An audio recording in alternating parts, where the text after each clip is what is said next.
지방선거에 참패한 이후에 국민께 죄송하다면서 무릎 꿇고 사과했던 한국당.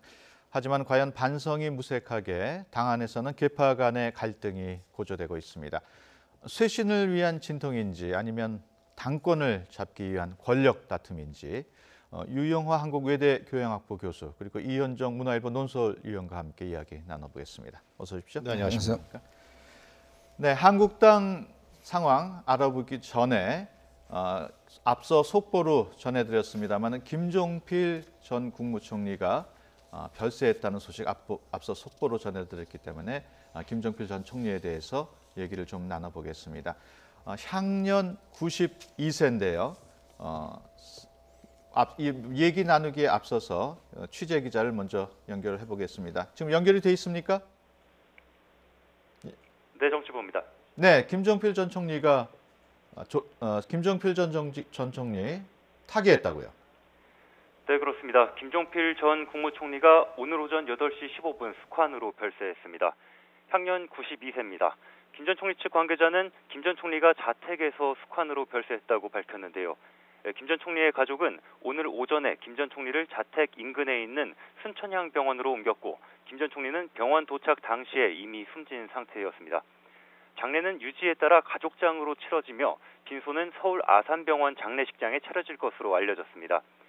지난 1926년 충남 부여에서 태어난 김 전 총리는 공주 중고등학교와 서울대 사범대 육군 사관학교를 졸업했고 지난 1963년 공화당 창당을 주도하고 그해 치러진 6대 총선에서 당선된 뒤 7대 국회부터 16대까지 합쳐서 9차례나 국회의원을 지냈습니다. 김 전 총리는 또한 자유민주연합 총재를 지냈으며 박정희 정권과 김대중 정부 시절 2차례에 걸쳐 국무총리를 지냈습니다. 김 전 총리는 고 김대중, 김영삼 전 대통령과 함께 한때 삼김 시대를 이끌기도 했습니다. 또 풍운의 정치인으로 불리기도 했습니다. 다시 한번 전해드리겠습니다.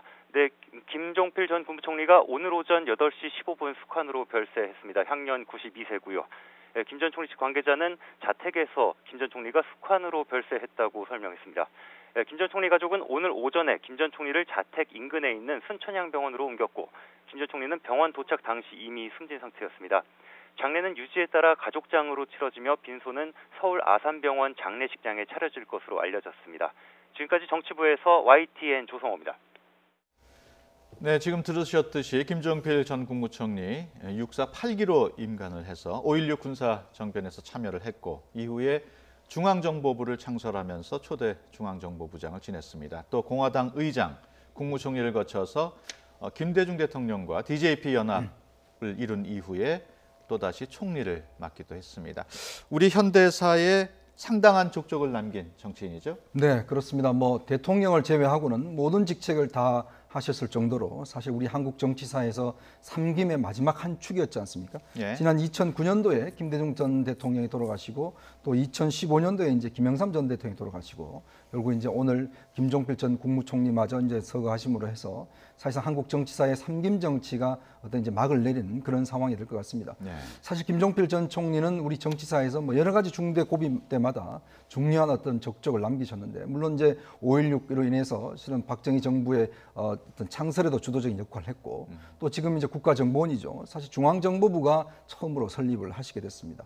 그러다 보니까 또 이제 1980년 이후에는 DJP 연합에 직접 참여를 해서 예. 공동 정권을 창설했고 그리고 좀 사실 이제 내각제가라는 어떤 그 본인의 소신을 관철시키기 위해서 정치권에서는 꾸준히 역할을 해오셨죠. 사실 충남을 기반으로 해서 이제 그동안 정치를 해서 여러 가지 이제 업적을 남기는데 결국 2인자의 정치, 항상 1인자는 되지 못하고 이제 그런 아쉬움을 남기셨습니다. 예, 김종필 전 총리 하면은 박정희 전 대통령의 조카 사위 또 이렇게 알려져 있고 둘과의 관계도 관심을 모았었어요. 가장 이제 역사적으로 봤을 때는 아무래도 1961년도에 5.16 군사 쿠데타의 주역이라고 할 수 있죠. 그리고 예.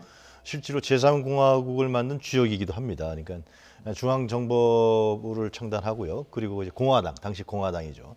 공화당 창당의 주역이기도 하면서 그 이후에 이제 박정희 전 대통령이 그 대통령 선거에 나갈 때 실질적인 역할을 했던 거로 저희들 알고 있습니다. 그리고 상당히 또 그 이데올로기 측면에 있어서 당시 미국의 그 당시 케네디 행정부였는데 상당히 미국에서 믿지 않는 박정희 전 대통령, 박정희 소장은 믿지만 김정필을 좀 믿지 못하겠다. 그럴 정도로 좀 이념적 성향이 왼쪽이 아니었느냐. 그럴 정도의 어떤 상당히 이념적 성향도 갖고 있었던 인물 중에 하나입니다만. 하여튼 이후에 그러나 이제 박정희 정권과 제3공화국을 창설했지만 사실상 2인자로서 차기, 예를 들면 박정희 전 대통령이 삼선 개헌을 안 했다 그러면은 차기 대권 주자로서 아주 유력한 사람이었지만 그러나 박정희 전 대통령이 유신 정권을 유신 헌법을 만들면서 유신 정부를 만들면 정권을 하기 때문에 따라서 영원한 제2인자로서 당시에 제3공화국에 그렇게 남았던 정치적인 인물이기도 하죠. 그러나 이제 그 이후의 과정도 우리 이현정 의원이 말씀하셨습니다만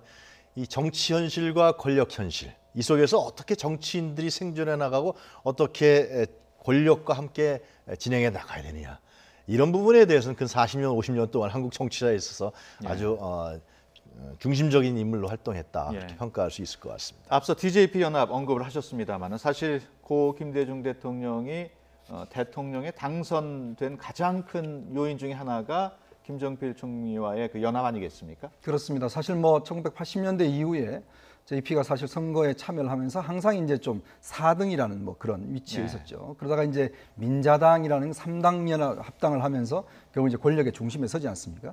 그렇지만 사실은 YS와의 관계가 악화가 되면서 결국 이제 떨어져 나오죠. 그러면서 자유민주연합이라는 것을 만들게 됩니다. 이 자유민주연합은 결국 당시의 선거에서도 굉장히 돌풍을 일으키면서 어떤 좀 제3정당으로서의 어떤 자리를 확고히 가지게 됐죠. 그렇지만 독자적으로 이제 그 정권을 잡을 수 없다라는 그런 한계점이 있었고, 당시에 이제 김대중 전 대통령 같은 경우도 사실 호남만으로서는 도저히 정권을 잡을 수 없다. 이런 어떤 정치적 한계가 있었는데, 당시에 사실은 이제 이회창 당시 후보가 어떤 면에서 내부에서는 JP가 좀 손을 잡아라. 이런 여러 가지 이야기가 있었습니다만은 JP가 끝내 사실은 이회창 전 총리가 끝내 사실 JP와는 손을 잡지 않겠다라고 했죠. 바로 그 틈을 파고 들어간 것이 이제 DJ가 파고 들어갔죠. 당시에 이제 돌아가신 김용환 전 부총리와 이제 한광학 전 이제 그 국민의당 대표와의 어떤 그런 밀실 협상을 통해서 이제 DJP 연합이라는 것이 극적으로 성사가 됩니다. 사실 그러므로 해서 처음으로 정권 교체가 일어난 거 아니겠습니까? 당시에 보면 50만 표 차로 사실은 이제 극적인 승부수가 나면서 이제 공동 정부를 이제 구성을 했습니다. 결국 이제 이 당시에 새정치민주연합과 자민련이라는 두 개의 정당이 있지만 같이 함께 정권을 참여하고 또 내각도 어떤 면에서 이제 일정 정도 반반 정도 분반을 해서 장관도 서로 이제 따로따로 맡는 이제 그런 형태로 해서 사실 우리나라에 처음으로 어떤 공동 정부가 좀 실현이 됐었죠. 사실 한 2년 정도는 잘 갔지만 결국 이제 DJ의 이제 대북 정책, 즉 햇볕 정책에 대한 어떤 이견을 둘러싸고 갈등을 벌인 끝에 결국 또 DJP 연합도 끝나게 됐는데 결국 이제 JP 입장에서 보면 내각제를 하겠다라고 이제 본인이 DJP를 했는데 문제는 김대중 전 대통령이 약속을 또 어기고 하지 않고 거기다가 이제 사실은 또 이 햇볕 정책으로 인한 어떤 노선상의 차이, 즉 보수 정권의 어떤 노선상의 차이 이기 때문에 결국 DJP 연합이 종말을 구하게 된 그런 계기가 됐습니다.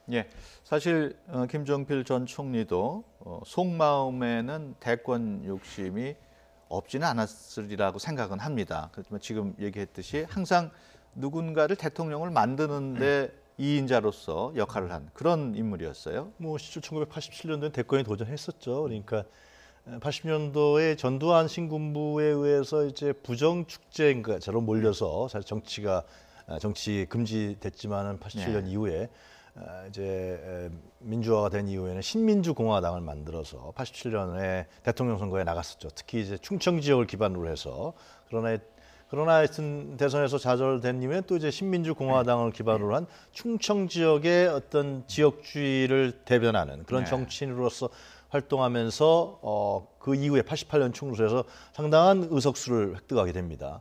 그래서 그 기반을 갖고서 이제 민자당이라는 3당 합당의 사실상 당시에 YS 노태우 그리고 이제 JP라는 3당 합당의 주역이 되는 거 아니겠습니까?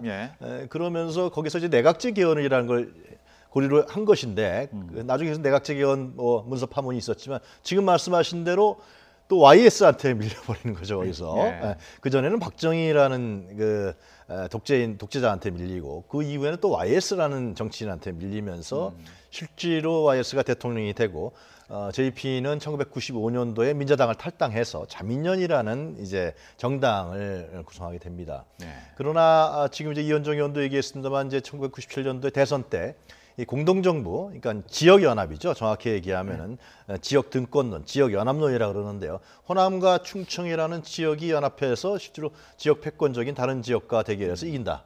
그래서 50년 만에 처음으로 평화적인 정권 교체를 만들어내는 공동정부를 만들어내는 역사적 위협을 또 달성하기도 합니다. 그 이전에 어떤 JP가 갖고 있었던 어떤 독재 정권이라든가 보수적 이미지가 이 부분에서 상당히 좀 약화되면서 네. 새로운 또 정치로 나타나게 되는. 그러나 마찬가지로 이때도 결국은 DJ가 대통령이 되고 JP는 국무총리가 되는 그런 형태로서 2인자로서 역할을 한다.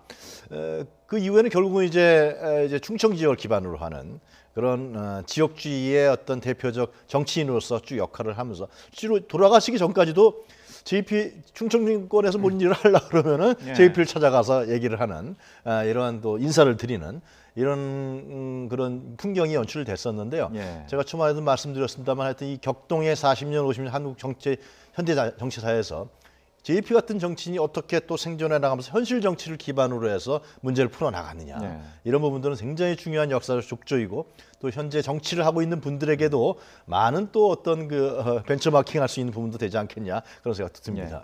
저는 그 김정필 전 국무총리 하면은 아마추어 화가로도 알려져 있고 또 그 정치 용어로서 몽리라는 말도 처음으로 그렇습니다. 썼던 분으로 생각이 나는데 다른 정치인하고는 좀 차이가 있었어요. 특히 이제 김종필 전 총리는 뭐 저도 사실은 이제 일선 현장에 취재를 할 때 JP를 이제 직접 많이 취재를 했었는데 특히 이제 예인이라고 하죠. 문화예술을 굉장히 하여튼 좋아하셨습니다. 그리고 본인이 직접 그림까지 그리면서 사실은 이제 2008년도에 좀 뇌중풍이 좀 오셨어요. 그래서 이제 반쪽을 조금 이제 사용하는데 불편하신 그런 측면이 있었는데, 근데 하여튼 뭐 굉장히 큰 의지로서 극복을 해내셨습니다.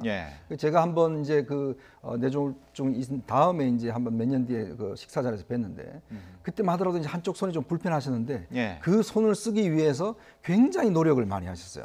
이제 그리고 이제 그러다가 결국 이제 같은 굉장히 그 집념을 많이 보이셨는데, 항상 이 문화예술인들하고 많이 어울리시고, 또 뭐 술자리 같은 데 가면 꼭 시조 한 수 읊으시고 뭐 이런 어떤 것들을 하면서 특히 문화예술 육성에 굉장히 많은 족적을 남겼습니다. 그러다 보니까 정치가 좀 풍요가 있다. 정치가 좀 멋이 있다. 이런 어떤 것들을 참 정치권에 많이 남겨줬어요. 그리고 이제 그 김종필 전 총리는 뭐 평소에 내각제를 주장하셨지만 항상 이 타협의 정치인입니다. 어떤 극단적인 어떤 정책 행위에 대해서는 본인이 하지 않고 모든 것들을 어떤 면에서 보면 뭐 구태라고도 할 수 있겠지만 그러나 또 정치라는 것은 결과론문을 만들어내는 거 아니겠습니까? 그러니까 정치의 어떤 예술, 지금 현재 우리 정치 같은 경우는 사실 타협이라는 게 별로 없다라고 이야기를 하는데 그런 면에서 본다면 JP의 어떤 정치가 한편으로서는 어떤 구태적인 정치라고도 이야기할 수 있겠지만 또 한편으로는 대화와 타협을 통해서 뭔가 그래도 최선은 아니지만 그다음에 좀 차선이 되는 그런 결과물을 만들어내는 정치 이런 것들을 사실은 의회 정치 속에서 남겨줬다. 이런 측면에 봤을 때는 지금 우리 정치가 좀 배워야 될 측면도 있는 것 같습니다. 김정필 전 총리 앞서 박정희 전 대통령의 조카 사이 얘기를 했습니다만 부인과는 먼저 사별을 했죠.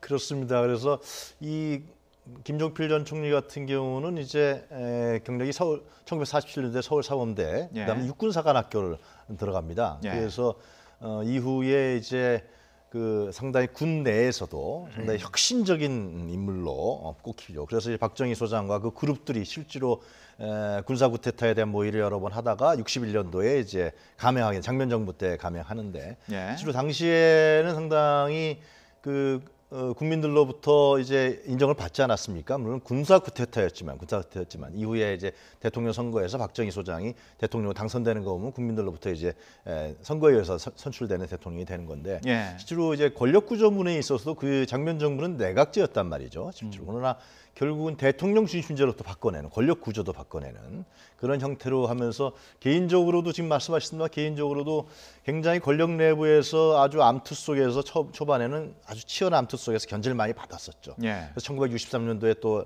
권력에서 약간 또 이선으로 갔다가 또 68년도에도 마찬가지로 그 제3공화국 내 권력 내에서의 견제와 암투 속에 있다가 또 외국으로 나갔다가 다시 또 들어와서 국무총리를 하는 그런 아주 파란만장한 한국 격동의 정치사를 한번 제대로 그 진행과 굴곡을 지낸 그러한 정치인이다 우리가 이렇게 평가할 수 있을 것 같습니다. 예. 사실 이제 뭐 어떤 면에서 보면 박근혜 전 대통령의 관계를 또 이야기하고 않고 넘어갈 수는 없죠. 예. 사실은 이제 사촌 형부가 되시거든요. 예. 근데 사실은 이제 어떤 면에서 보면 JP가 최근에 언론 인터뷰 등을 통해서 이야기하는 거 보면 당시에 이제 물론 박영옥 여사는 2015년도에 이제 돌아가셨습니다만 예.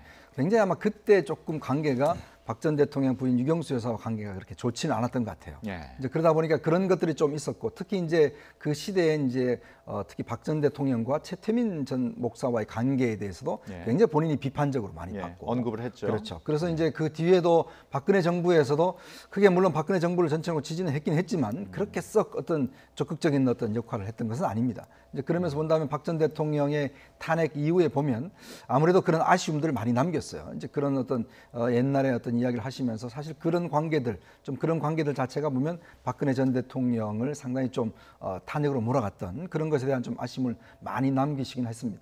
예. 끝으로 이제 그 대통령은 못 해봤습니다만 삼김 시대 주역이었고 가장 끝까지 남아서 있다가 이제 오늘 별세를 했습니다. 상김 시대에 끝나는 지금 상황에서 정치적으로 어떤 의미를 둬야 될까요? 이제 삼김 시대는 끝났고. 그렇습니다. 이제 삼김 정치라고 하는 것은 물론 뭐 여러 가지 부정적인 평가도 있습니다. 그렇지만 우리 한국 정치에서 민주화를 이뤄냈다라는 그런 평가들은 분명히 있을 것 같습니다. 사실은 우리나라만큼 이렇게 물론 박정희 전 대통령 시절에 사실 산업화와 함께 그다음에 삼김 정치가 나는 민주화 이런 것들은 뭐 부인할 수가 없고 사실 어떤 면에서 주변에 봐도 우리나라 같이 민주화의 속도가 빠른 나라가 없습니다. 자, 그런 측면에서 김종필 전 총리 같은 경우는 산업화와 민주화 시대를 함께 영위했던 인물입니다. 그러면서 비춰볼 때는 전체로 보면 산업화의 여군이면서도 동시에 이제 민주화에 대해서 참여를 했고 또 지방 정치라는 또 지역 정치라는 그런 어떤 여러 가지 나쁜 측면도 있겠습니다만 그러나 충청 지역의 지역의 여론들 지역의 이익들 이런 것들 좀 관철시키기 위한 것들 위에 많이 노력을 하셨다는 것들 그런 측면들 분명히 있을 것 같습니다. 그리고 이제 의회 정치를 결국 이제 본인이 마지막까지도 그래도 내각제를 통해서 결국 이제 우리 한국의 어떤 전체적인 정치 구조가 조금 이제 내각제로 가면서 뭔가 이제 발달돼야 된다. 아마 평소에 본인이 아마 일본 정치를 많이 보셨거든요. 그런 측면에서 이제 해왔다는 면들 그런 면들은 우리 지금 현재 보수 정치가 상당히 지금 몰락을 했지 않습니까? 이번에 선거를 통해서 자유한국당이 거의 뭐 괴멸 수준의 이제 참패를 했는데 그러면서 본다면 이 JP의 타협과 대화의 정치 그리고 항상 어떤 민심에 촉각을 둔 정치 이런 것들을 좀 제가 볼 때는 우리 자유한국당 정치인들이 좀 배워야 될 측면이 있지 않는가 싶습니다. 일본 정치 뭐 잠깐 언급을 하셨습니다만 김정필 전 총리 하면은 또 한일 협정 때 그 당사자로서 약간 좀 비난을 받기도 했었죠. 그렇습니다. 당시에 JP 김정필과 오이라의 비밀 협약이라고 해서 문서라고 해서 이제 그것이 드러나면서 실제로 특히 대학가에 상당한 반대를 일으켰죠. 그래서 6.3 사태라고 해서 한일 정상회담을 반대하는 또 한일 기본 협정을 반대하는 그러한 그 시위가 아주 격렬하게 일어났었던 걸로 기억합니다. 그러나 하여튼 그 당시 박정희 정권은 이 한일 협정을 통해서 실제로 그 자금을 받아서 이제 경제 개발을 일으킨다는 명분으로 해서 뭐 경부고속도로도 깔고 했던 거로 기억이 나는데요. 그러나 하여튼 당시에 그 치욕적인 일제 식민지를 겪었던 우리 입장에서 봤을 때는 한일 간의 정상화 부분, 이승만 대통령은 사실은 한일 간의 정상화를 하지 않았단 말이죠. 한일 간의 정상화를 그런 식으로 할 수가 있었느냐라는 부분에서 그것은 어떻게 보면 정권의 박정희 정권의 이해관계 측면에서만 했던 측면이 강한 것이 아니냐. 물론 다른 문제도 있습니다만 경제 발전을 위해서 했다. 그렇지만 좀 더 다른 부분 속에서 얻어내면서 그 당시에 한일 관계를 정상화할 필요가 있었다. 이러한 부분이 있었기 때문에 당시에 민주진영이라든가 특히 서울대학을 중심으로 하는 학생들이 많은 반대가 있었던 거로 제가 기억합니다. 그래서 그 김종필 전 총리라 그러면 이러한 독재 정권에서의 어떤 굴욕적인 부분들 그리고 어두운 측면들 뭐 5.16 군사 쿠데타를 일으킨 주역이라든가 이러한 어두운 측면과 함께 또 이후에 또 이제 87년 이후에는 또 충청 지역을 기반으로 하는 신민주공화당을 만들면서 충청인들의 어떤 지역적인 이해와 이익을 대변하는 정치인 그리고 또 이제 평화적인 정권 교체를 처음으로 만들었다는 정치인 이런 역사의 굴곡과 어떤 이런 부분들이 함께 어우러지는 그러한 정치인으로 우리가 평가할 수 있을 것 같습니다. 사실 뭐 한일 협정 같은 경우도 이제 좀 다각적인 평가가 필요할 것 같습니다. 예. 물론 뭐 여러 가지 이제 당시의 어떤 민주주의적 관점에서 보면 이게 참 여러 가지 문제가 있지만 또 한편으로 어떤 전후 보상금이나 이런 걸 통해서 이제 포항제철을 설립을 했고 예. 또 뭐 여러 가지 산업화에 대한 이제 기간 투자를 많이 했지 않습니까? 예. 그게 사실 우리가 한국이 정말 이게 빠른 시간 내에 어떤 근대화된 가장 큰 이제 동력이 됐었죠. 이제 그런 측면도 사실 좀 평가를 해야 될 부분도 좀 분명히 있는 것 같습니다. 예, 알겠습니다. 김정필 전 총리의 명복을 빌겠습니다. 이제 한국당 상황 좀 알아보겠습니다. 한국당 내용이 갈수록 심각해지고 있습니다. 김성태 당 원내대표 권한대행 친박 망령이 살아나는 것 같다 이렇게 얘기했습니다. 어떻게 봐야 될까요? 글쎄 이런 얘기가 자꾸만 나오면서 지금 정치권에서는 과연 자유한국당이 스스로 뭐 개혁해 나가고 변신해 나가고 새로운 모습으로 태동할 만한 이 능력이 자꾸만 상실돼가는 과정으로 나타나는 것이냐. 예. 이것은 지금 뭐 친박 대 비박이다. 지금 한국당 내에 한 4개 파가 있다고 그러잖아요. 뭐 친홍부터 해서 복당파계.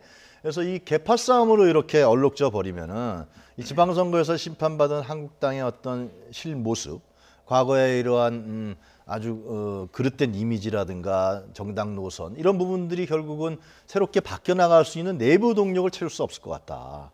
그래서 상당히 보수 정치 세력이 새롭게 태어난다고 다 얘기하는데 새롭게 태어날 만한 동력을 한국당 내에서 못 찾는 거 아니냐. 예. 이런 얘기가 나오고 있는 것 같아요. 예, 빌미가 된 것은 박성중 의원의 휴대전화 메모였습니다. 입으로 말하기가 좀 거북합니다만은 친박계 의원들의 이름을 거론한 후에 뭐 목을 친다는 이런 좀 표현이 과격한 표현이 있었습니다. 이게 뭐 보통 국회의원들 보면 휴대전화 뭐 내용 네. 일부러 공개하는 경우도 있겠습니다만 그렇죠. 이 경우에 해당이 되는 건가요? 그러니까 지금 이게 그러니까 이제 내용을 설명하는 게 결국 이제 박성중 의원이 이제 사실은 이제 김무성 의원계입니다. 예. 그쪽에 이제 친한 분들하고 모임을 하다가 나온 이야기를 메모를 했다라는 것이거든요. 예. 근데 우리가 이제 취재를 해보면 이게 정치권에서는 이 휴대폰 때문에 그동안 여러 가지 사고가 많이 났지 않습니까? 예. 근데 그 뻔히 기자들이 본다는 걸 알면서도 이걸 공개한 게 과연 실수냐 아니면 의도적인가? 예. 이제 저는 그런 면에 비춰봤을 때는 저는 의도적인 면에 조금 더 무게를 싣고 싶어요. 예. 왜냐하면 이건 뭐 사실은 한두 번 해보는 게 아니지 않습니까? 예. 근데 그렇다면 왜 이런 것들을 공개를 했을까라는 걸 보면 결국은 지금 어떤 면에서 지금 쇄신이라고는 겉으로는 이야기를 하지만 그 내용적으로 봐서는 결국은 친박을 몰아내겠다. 그리고 예. 이제 당권을 우리가 잡아서 정말 온전히 이제 어떤 면에서 보면 비박 중심의 당을 만들겠다. 이제 그런 의도가 솔직히 있는 것이거든요. 그런 예. 어떤 민낯을 이제 보여준 것이거든요. 이제 그런 측면에 봤을 때는 친박들 입장에서는 이거 뭐 도저히 용납할 수가 없는 것이죠.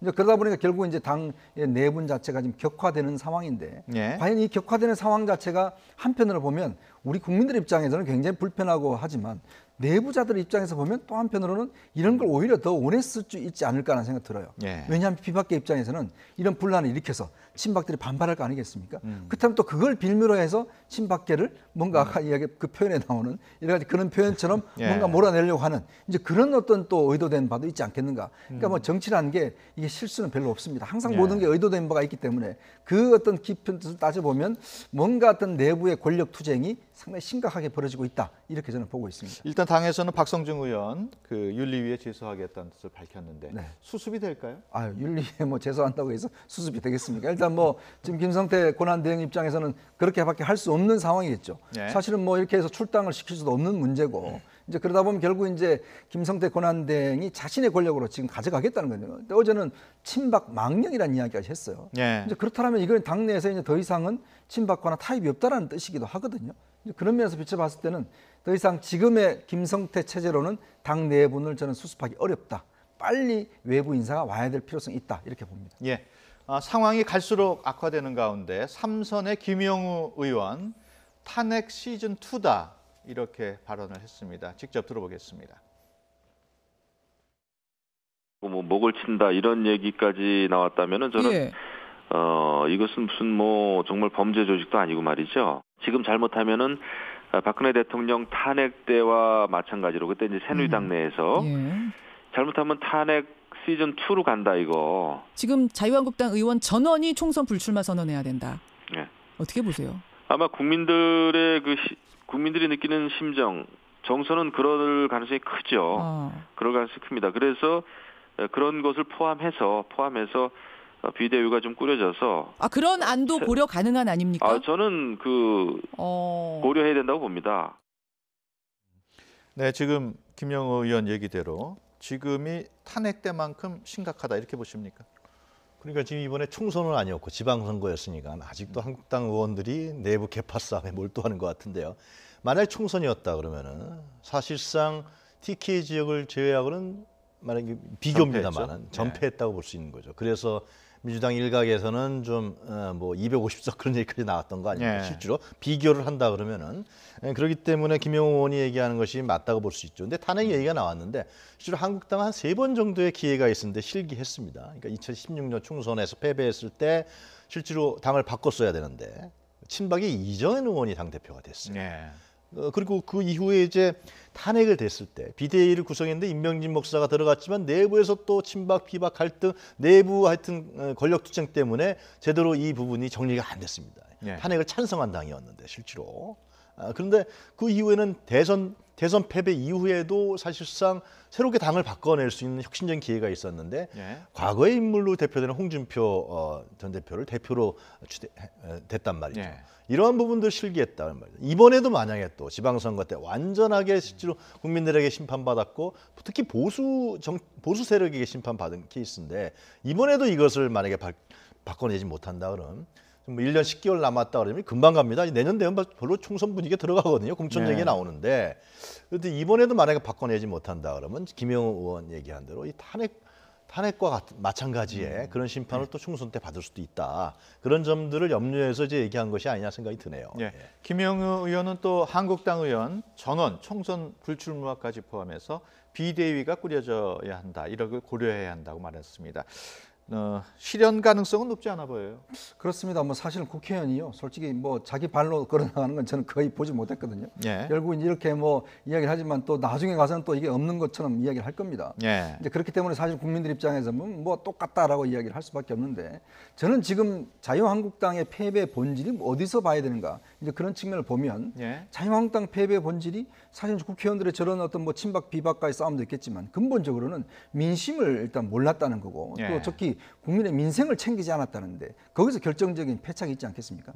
국민들이 지금 어떤 어려움을 겪고 있고 어떤 불만이 있고 뭘 요구하는지를 사실은 당에서 전혀 모르는 상황에서 사실 권력 다툼을 한 거예요. 이제 그러다 보니까 여당 비판만 하고 이제 그런 상황이 되다 보니까 결국 국민의로부터 선택을 받지 못하는 거거든요.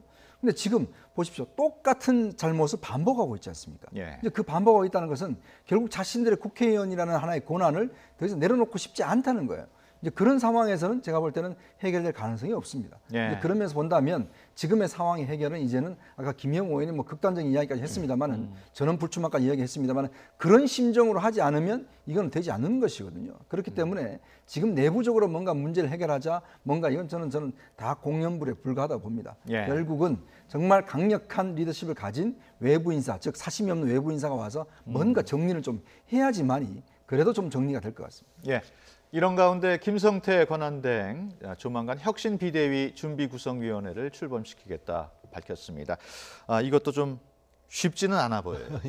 지금 하여튼 그 김성태 원내대표가 3가지를 얘기했었잖아요. 중앙당 해체, 원내정당으로 변화시킨다, 당명을 바꾸겠다. 그 다음에 이제 비대위 얘기를 했는데 그러니까 지금 김성태 원내대표가 지금 권한대행이죠. 대행이 해야 될 가장 중요한 일은 뭐냐면 혁신 비대위원장을 임명하고 아니면 동의받아서 지명을 하고 그 다음에 자기 자신은 물러나는 게 중요한 것이죠. 다른 부분까지도 자꾸만 이제 행보를 하게 되면은 정치적으로 공격을 받을 수밖에 없고 책임 있는 거 아니냐 지난 지방선거에 그렇기 때문에 이제 비대위원장을 누구를 할 것이냐 그리고 어떤 사람으로 할 것이냐 그리고 이제 어떤 권한을 줄 것이냐.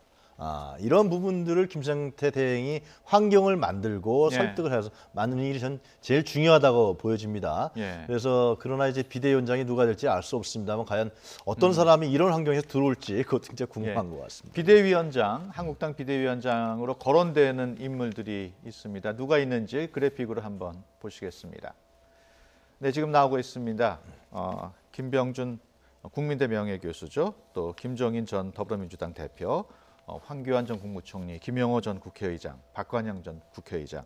어떻습니까? 누가 가장 적합해 보이는지요? 저는 일단 지금 비대위원장이 뭐 정말 하늘에 뚝 떨어지면 좋겠지만 이제 그런 인물은 없어 보이고 예. 가장 중요한 것은 일단 정치를 좀 잘 아는 분이 와야 된다는 거. 예. 왜냐하면 지금 예전에 우리가 김희옥 전 동국대 총장이나 그다음에 임명진 목사 같은 분들이 이제 예. 비대위원장 하셨는데 뭐 하여튼 거의 실패를 했지 않습니까? 그건 뭐냐면 결국 내부 사정을 잘 몰랐다는 것이거든요.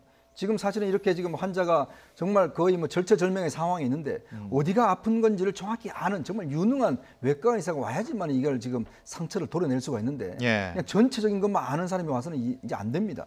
이제 그렇기 때문에 일단 저분들 중에서 정치를 잘 아는 분, 제가 볼 때는 지금 거론된 분들 중에서는 대부분 다 좀 잘 아시는 것 같고 또 예. 하나는 이게 이제 차기에 욕심이 있는 분은 안 돼요. 왜냐하면 그렇게 되면 권력이 급속히 그분 안에 쏠릴 수가 있고 반대가 형성될 수가 있고 일단 좀 사심이 없어야 된다는 거. 예. 그다음에 이제 어떤 면에서 보면 지금 이제 그 자유한국당 내에서 나름대로 좀 수긍할 만한 그런 인물들 이제 되어야 된다는 것인데 지금 나오는 인물 중에서 뭐 전 대충 전직 국회의장이라든지 또 김종인 전 대표 같은 경우는 뭐 사실은 이제 더불어민주당에 예. 이제 원래는 사실 거기 계셨다가 절로 가셨는데 예. 뭐 외과의사 전문이라고 할 정도로 지금 뭔가 응급 조치에는 지금 전문가적 그런 능력을 갖고 계신 분이라 지목이 있는데 사실 또 다시 가서 한다는 게 이거는 좀 국민들이 좀 보기가 어렵거든요. 예. 그러면서 비춰본다면 지금 김병준 전 지금 국민대 명예교수라든지 그다음에 이제 또 국회 김영호 전 국회의장이나 정의호 국회의장 예. 뭐 이런 분들 같은 경우에 그나마 그래도 자유한국당 내부를 좀 잘 알면서도 좀 어떤 뭐 국민들 입장에서 보면 그래도 좀 수긍하는 인물들이 아닌가 싶습니다. 예. 한국당의 혼란이 가중되면서 국회 원구성 협상도 진척이 되지 않고 있습니다. 그러자 평화당 박지원 의원이 한국당과 바른미래당이 협조하지 않으면 민주당과 평화당, 정의당 등이 단독 개혁 벨트를 구성하자 이렇게 주장을 했습니다. 조금 앞서 나가는 얘기는 아닐까요? 예, 아니 박지원 의원의 어떤 정치적인 셈법이 들어간 워딩이라고 할 수 있겠죠. 뭐 네. 바른미래당은 이제 다음 주 월요일 날 원내대표가 새로 선출되지 않습니까? 그리고 네. 바른미래당은 뭐 지금 국회에 협조하지 않겠다 그런 얘기 한 적은 없는 것 같고요. 그리고 한국당은 지금 뭐 비상 상황입니다만 하여튼 실제로 김성태 원내대표가 지금 있고요. 그렇기 네. 때문에 원구성이라든가 국회를 움직여 나가는데 실제로 일을 할 수 있다고 보여집니다. 그러나 지금 현재로 봤을 때는 한국당 내부 상황이 워낙 복잡하기 때문에 이제 그 여권 얘기도 일리가 있는 것이죠. 만약에 지금 원구성이라든가 이런 부분들을 안 해나가면은 9월이나 가서야지 국회가 움직이게 돼요. 예. 그러면 7월, 8월은 그냥 휴지가 돼버리는 거거든요. 그때도 세비는 나갑니다, 실제로. 그렇기 때문에 빨리 7월 한 달이라도 빨리 원구성 협상을 맺어서 국회의장도 뽑고 상임위원장도 하고 이렇게 해서 국회를 정상적으로 가동시키는 최소한 7월 말이나 8월 초 이후에는 국회가 가동되는 이런 것을 하는 게 국민 눈높이에 맞는 것이죠. 근데 이런 게 안 되는 게 이제 답답하고 문제가 있다고 지적하는 것인데 근데 박지원 의원 얘기는 결국은 그렇게 안 되면은 결국 민주당하고 정의당하고 민평당하고 같이 해나가자. 예. 157석이라 된다. 무소속까지 합치면 이런 얘기인데 이것은 박지원이 얼마 전에 얘기했던 연정이라는 얘기하고 저는 맞물려 간다고 생각해요. 예. 민주평화당이 이번에 지방선거에서 상당히 낙후한 점수를 받지 않았습니까? 기초단체는 5석밖에 안 됐는데 결국은 정치적으로 이제 생각했을 때는 호남 지역에 특히 문재인 대통령의 지지 워낙 높기 때문에 그 이후의 과정에서 민평당이 어떤 존재감을 보여주고 생존해 나가기 위해서는 연정 카드가 적정한 것이 아니냐. 예. 이런 부분 속에서 이런 얘기를 또 앞둘러서 한 것이 아니냐 생각이 들어요. 그러나 이제 민주당에서는 이런 연정 카드에 대해서 추미애 대표라든가 당직자들이 거센 반발하고 그런 일은 전혀 없다라고 얘기하고 있습니다. 그러나 또 정권의 핵심 쪽의 입장에 봤을 때는 또 솔깃할 수 있는 얘기예요. 왜냐하면 150석이 넘어가게 되면은 국정 운영을 안정적으로 한다는 거거든요. 역대 정권으로 봤을 때 국회 의석이 과반을 넘을 경우에는 상당히 국정 운영이 안정적으로 갑니다. 예. 국회하고 협력을 통해서. 그렇기 때문에 박지원이 자꾸만 그 말을 던지면서 같이 하면서 좀 같이 하자 이러한 얘기들을 좀 워딩을 하는 거 아니냐 그런 생각이 듭니다. 예. 예. 민주당도 국회 원구성 협상 시한을 다음 주로 못 박았습니다. 이게 과연 다음 주 안에 이게 될까요? 뭐 언제 저 시한 잡아놓고 된 적이 있겠습니까? 일단 협상에는 들어가겠지만 예. 일단 아마 좀 시간을 끌긴 끌 것 같은데 저는 이 자유한국당도 이 문제만큼은 정말 저는 회피해서 안 된다고 봐요. 예. 왜냐하면 국민들이 이렇게 정치권에 질타하는 이유가 뭐냐면 제발 국회가 좀 할 일은 하라는 거 아니겠습니까? 예. 지금 사실은 원구성 자체는 뭐 어떤 특정한 사안이 아니라 기본적으로 국회에 어떤 할 수 있는 틀을 만드는 거잖아요. 예. 당 내부의 일은 당 내부의 일입니다. 이거는 국민을 위한 일이거든요. 그다음에 국회의원들 기본적으로 세비 주는 미루는 이유가 뭐가 있겠습니까? 이는 국회를 하라고 하는 거 아니겠습니까? 그리고 지금 이번에 국민들이 심판한 것은 자유한국당이 제가 아까도 말씀드렸지만 정말 국민들이 원하는 일들을 제대로 못한 거예요. 지금 보면 최저임금 문제나 주 52시간 문제라든지 그다음에 지금 실업률이 지금 급격히 높아지는 문제라든지 정말 국민들의 민생이 굉장히 어렵거든요.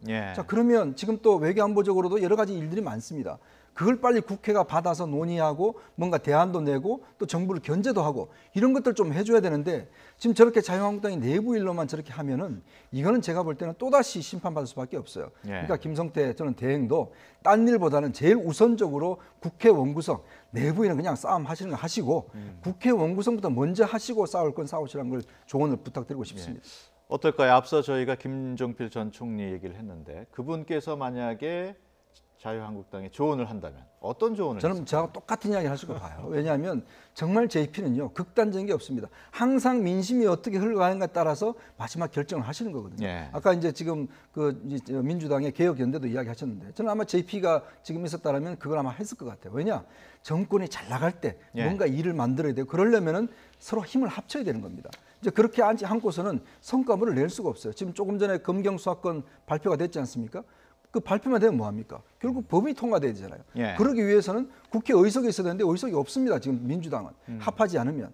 그러니까 다 공약물에 불과한 거죠. 실제 성과물을 만들어내려면 저런 식이라도 뭔가 힘을 합쳐야 되는 수밖에 없습니다. 알겠습니다.